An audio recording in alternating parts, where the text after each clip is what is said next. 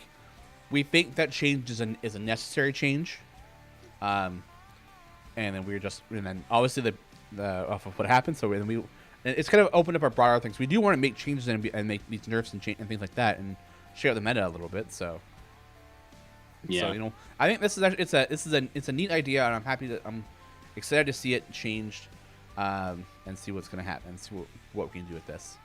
It'll be nice having the dismantle system be a thing that exists for the future. Yeah. Smuggle Beer has a question. Sean, as a support person, what constitutes as game breaking the tickets? When the game crashes, when the game is unplayable because interaction's not working. So, game breaking to me are infinite DPS, infinite gold, and like something that is preventing you from playing the game. Like if the game crashes and you can load it back up and you go back in fine, like it's bad, but I wouldn't necessarily call it game breaking unless it's every time you're loading up the game, it's crashing at that one moment, at that one spot. So that would be bad. So infinity glitches and exploits and the game being unable to be played. Yes, yeah. Those are what we consider game breaking. Like for example, when we released Krull, has plagued, like worked on those unkillable monsters, but the plague would remain on them, so you could just constantly kill them, and then the plagues would actually still transfer over, so you'd have like multiple like 40 stack monsters that were constantly dying and constantly providing gold, and your favorite was just like just scaling. Yeah, that's pretty busted. Yeah. So it was not so good. So things like that, like things that like if I do this like really quick interaction, I have infinite DPS. Like if I just shuffle like Rhea and Delina back and forth 5 times, Delina now does infinite DPS. Like that are things we want to know so we can fix that, because that is not good for the game at all. You got to fix bugs. Yeah, bad ones and good ones. What is the funniest bug someone's ever submitted? Oh. Honestly, oh boy, I love this. I can't comment on this, but I'm very interested. Please. I think the funniest one I've ever seen so far has been, okay, besides the Melf meteors being random game graphics, those are really funny. When just like random monsters and champions start floating around Melf from his meteors. Great. I've had almost every graphic replaced by Stokey's portrait in the past. That was pretty amusing. Yeah, those are good. The Uni one we had from the Dungeon Master, I think has been the best. That was so fun. When you can just feel a whole group of Unis on the field that were all still like they're that champion and they could do their abilities, but they all look like Uni. Hilarious. I loved it. I think that's the best one so far. That's a really good one. Yeah. I liked it because like that one wasn't a game breaking thing either. Like it didn't prevent you from playing the game. It was just confusing because now all of your character models are replaced by Uni. Yeah. Good luck with that. Yeah. you can actually say it's a little game breaking because you don't know which champion is which at that point. Yeah. Right. So, but other than that, I think like, that was just funny. That was fun. Yeah. Oops, all Unis. That was a good time. Yeah. Oops, all Unis. Yeah. What other game breaking ones? No other like funny ones. Yeah, I don't think there's any other like funny ones. Yeah, that's about the best one. That's what I can come up with on the fly. All right, chat. You heard the man. Find more funny things. Yeah, find more funny bugs and report them to me, so I can remove the funny from the game. Sean. I mean, fair. That's your job. Yeah, that's part of it. Yeah. The Invisible Hero ones wasn't fun. It was just stupid. I hated that. It's Uni. Yeah. Yeah, it's Uni. Like unicorn. Yeah. Jeez, Sean, if you watched the cartoon, you'd know. I wasn't even alive when the cartoon was out, man. Neither was I, man. Didn't stop me. But you have the DVD. Yeah. I do. Yeah. And you could too. For a low price of $4.99. Yeah. I'll sell it to you. No, I don't want it. I don't even have a DVD player. There was a question I saw in chat that I liked that Martin didn't catch, and that's okay, Martin. I want to put this one on Sean because I talked about this recently on Guiding Hand, but I'm curious what Sean's answer is, and also because it says this is from Sobe Snake. Question for Sean: what do you want the 1 million gem item to be? So we've got 500,000 for a strong core. And that's the most expensive gem item in the game. What, if anything, whether it's like a skin or a champion or a Modron core or something that doesn't even exist in the game yet, like a whole new system or something, what, if anything, do you think would be appropriate for a 1 million gem tag? The Corgi riding a Pixie Familiar. Just 4 of them. Yeah. Okay. 1 million gems. It have to be something stronger than a Modron core. What if it was like a what do they call like an Elminister champion, like a great Archwizard champion that you have to spend time farming a long time for to get that. Dude, we're so close to vibing on the same level. Oh, really?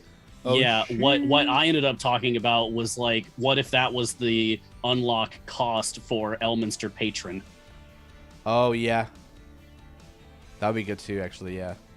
Because I really feel like he would be more appropriate as a patron than a champion. He's too strong to be an actual playable character. Yeah, no, I agree with that. Unlock cost for slot 13. Yeah. Never gonna happen. Yeah. Elminister's a hack, yeah.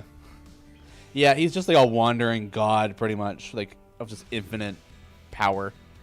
Yeah. So, who gets everybody to do the work for him? Yeah. Which makes sense for a patron, yeah. Yes. The fourth party? No, we can split the party for that. So, I don't know. I'm not too sure. Like, yeah, I think we got either like a very strong patron, where their perks like cost a lot extra, I think, but then we're very powerful. And then, or like a very strong champion. Because if it's something that you have to like really, really work towards, then you need to get the reciprocal benefit from it of having spent 1 million gems on something. Yeah, it's got to be worth it. Yeah, I mean, there are a bunch of players like who probably have that that amount, who use heinous means, I guess. I don't know. Yeah, Emma, I know you're one of the people I'm talking about. But at least you're honest about it. Yeah, you're honest. Thank yeah, you. there are people who script. That's like a drop in the bucket for those guys, but we can't count on them. Yeah, that's what I ended up on. Like, I don't. Like, I had the idea for, like, yeah, whatever the 1 million gem cost for Elminster Patron, but then I also, like, immediately pivoted away from that idea because, like, well, I mean, there's people out there that, like, that's nothing, and there's other people that's, like, that's years worth of works, and I'd rather, maybe gem cost stuff should just be cosmetic things instead of actual game content. I don't know, it's... the amount of gems you need is when Elminster is released. It takes a snapshot of the amount of resets you've done, and it's 100 times the amount. It's 100 gems per reset you've done. Or like, it looks at how many gems you've ever earned, and says, "Okay, earn all of that again." Yeah. So scripters would really have to script a lot more to earn that patron. Whereas if you're a new player, really cheap, right? Because that ends up being like it's the same amount of work for everybody that way. Yeah, cool. in a way, yeah. This would be an interesting idea because I've seen some people with like 30,000 resets. So yeah, and the higher gem costs. Good luck. Yeah. So 300 million gems, you can do it. I believe in you. Yeah. So how would that work for new players? So like new players have like 100 resets, and they have 100 per. I think it's 100,000 gems. Math, right? Is that right? 10,000. Man, don't ask me to do math when I'm on a camera. Yeah, same. Yeah, same here. Yeah, this is just funny ideas, right? Not actually what we probably. It would probably be a better thing that they come up with, but smarter people than us. Yeah, would work that out. Yeah. So I think that'd be an interesting, funny way to do it to kind of combat the people who have millions and tens of millions of gems already. It's 10K. Thanks, Jay. Thanks, Jay. I thought I added an extra 0 there. And good to have you, by the way, Jay. Yeah. So people thank you, Sean, for answering that. Not Modron resets, just resets in general. Just full on like resets in general. So if I know the scripters don't usually use Modron, well, they might not use Modron, so there would just be a flat reset amount. Like, sometimes you reset an adventure or a free play in the game. Yeah. Because that is a stat that is tracked, is how many times you've reset on an entire account. Yep. Muffin. Is it better to grind one area or get global blessings for each area early? I want Belushi, so I've only been playing for Culligan's favor, but not making much progress. I have thoughts, but I want to hear your opinion first. Oh, we gotta be quick on that. We actually do. Yeah. And this. Okay, so I think it's better to diversify. Don't put your eggs in one thing, especially if you have other like global blessings you can get in other campaigns. I'd go do those too, and come back. So I wouldn't. If you're getting stuck in a campaign, like figure out what's holding you back. Is it like champion power? Is the campaign you're in too strong? That's a big one. Like if you're stuck in like a Vernus. Like, oh, maybe I'll go back to the Sword Coast and farm there and earn gems for gold chests, or do a bunch of time gate stuff to get better gear from other champions and stuff like that. So I think diversifying is better than just sitting on one. My opinion, really quickly, is to pick up the global blessing in Torm's favor, Kellenvor's favor, and Helm's favor for tier 1. It's just the ×2 all champion damage. And then I say go into Grand Tour until you get the Start Strong global blessing, and then hard pivot into Tomb Annihilation to get more of the Kellenvor's global blessings until you basically finish all of them. Just get literally all of them. Yeah. And then you can go back to diversifying from there. Yeah, that's fair. That's a good one. All right. Well, that is going to be us, though, for today. Thank you so much, everybody, for coming by. Thank you. in 5 minutes, Idle Insights is going to be on. It'll be a recorded episode with Todd and Jason Charles Miller. Yeah, it's gonna be a lot of fun on there. Yeah, get some JCM on there. To talk about music and Bardic Inspiration and just D&D in general. So make sure you hang out there. There is no Dev Insights today, so after that means we're kind of off for the day.